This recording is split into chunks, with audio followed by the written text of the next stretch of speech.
So I'm back again for an interview with Michele Anderson, and Michele has been with the company. I thought it was 11 years, but It'll be 14 in August. 14 in August. Yes. So a huge success story for the company and Women at Extreme. So tell us about where you started and how you kind of progressed and got promoted and what you're doing now. So I started out with responsibility for materials in supply chain, reporting into operations, and I've had a lot of responsibility in operations over the years. Almost every department has cycled in and out of my supervision, with the exception of technical departments. Okay. I've never had engineering or quality or anything like that, but materials and supply chain. So tell us a little bit about your background. Where did you go to school and what kind of degree do you have? Okay, very good question. I went to San Jose State. I'm a California native. I'm a rare person there, yes. And my master's work was in group dynamics, which really comes in handy. Yeah. And then I had a minor in women's studies, actually. I worked at the Women's Resource Center. So, nice.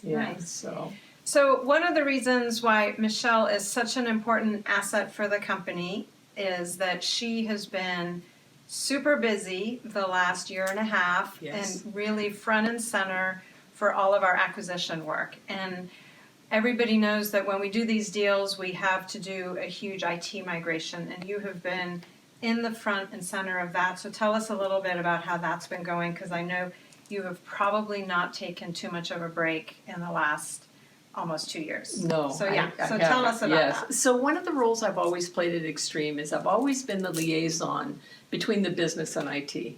And so when I started reporting into IT, I've kind of still maintained that role. And so I am the point person for the IT team, and making, liaisoning with the target company and with the executives, and then also supporting the efforts to make sure the business is ready, that the processes are ready. And so that's been my role. So tell me a little bit about all the UAT testing and all the people you pulled from everywhere in the globe, and you've been tell us a little. I know we were in Raleigh several times for long stints of time, and yeah, in fact, people ask me when I'm going to have an apartment in Raleigh because I've spent so much time there, and the people in the hotel know me by name. They can almost order for me.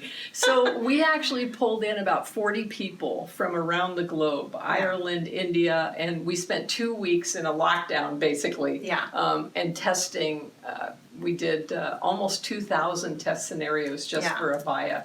And so, that was a really great effort. Really, really very successful, and a great example of teamwork. And you have told Ed that somebody had said it's so good it's scary. Was that you? Yeah. So who said that?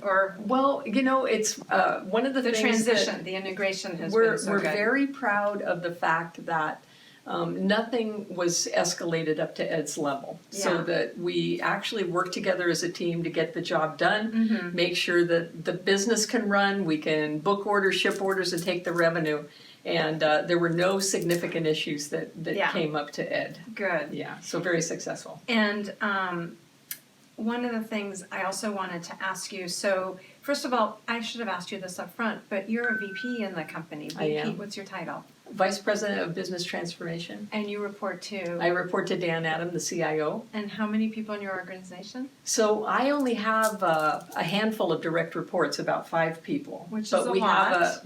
One of my responsibilities is I lead the company's PMO office. Right. And so we have a wide span of influence. Depending on the project. Absolutely. So for UAT you had 40 people, so just that's exactly right. Depending on the scale of what we're doing. But my team has oversight of the significant company initiatives. Yes. And so tell me a little bit, so you have a significant other. I do, and yes. What is So her name? Her name is Leanne, and she's also a high-tech executive. Yeah, so. And you don't have any children? No children. Okay. A cat and a dog.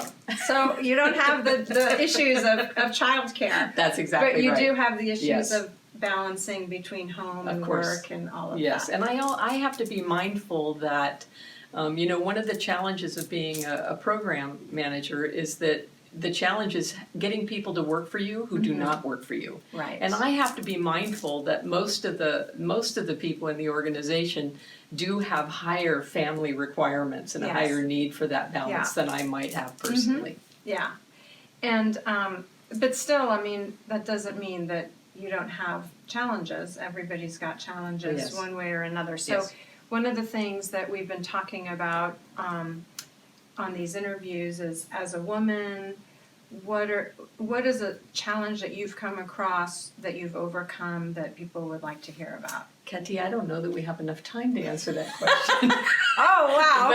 But you know what? Of course I've had challenges in my career. Yeah. So, I started out managing people very young. I've been managing people since I was 18. Yeah. And we're not going to do the math today. But I've been managing for a long time. Yeah. And I've had many, many challenges. In one company I was with, I was the first female executive that the company had had. Yeah. And and I actually had people give their notice because they didn't want to work for a woman at that time. So there's been many challenges. Yeah. Yes. Well, you are an absolute role model for so many people in the company. Well, thank you. And I always see you, not always, but you walk, Yes. and that's your kind of way of getting some Yes. exercise and taking some calls. Yes. And you're busy, you're working all the time, Yes. and you don't take a lot of breaks. Hopefully you'll get a big break now that we've completed all the integration. Yes. And I'm hoping that we're starting a mentoring program, and I know people are going to reach out to you because you do such an amazing job. Thank you so much. Well, thank you. Thank you for having me as part of your interview. Thank you.